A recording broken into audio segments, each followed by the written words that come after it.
Hello guys, അപ്പോൾ നമ്മൾ ഉണ്ടാക്കാൻ പോകുന്നത് നീല ചായ അഥവാ ബ്ലൂ ടീ. അപ്പോൾ നമ്മുടെ വീട്ടിലെ എല്ലാ ശംഖുപുഷ്പവും ഒന്ന് പറിച്ചെടുക്കണം. ഈ ബ്ലൂ ടീ ഒരു ഹെൽത്തി ഡ്രിങ്ക് ആണ്.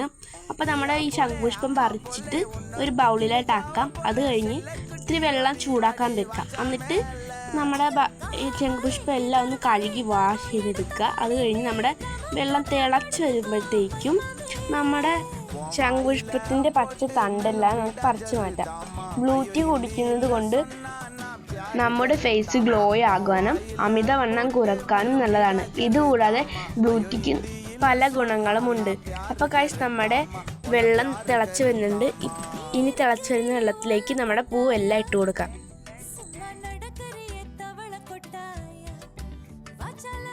ഇനി പൂവിൻ്റെ നീരക്കൊണ്ട് എല്ലാം വെള്ളത്തിലേക്ക് ആകുന്നവരെ നമുക്ക് തിളപ്പിച്ചു കൊടുക്കാം.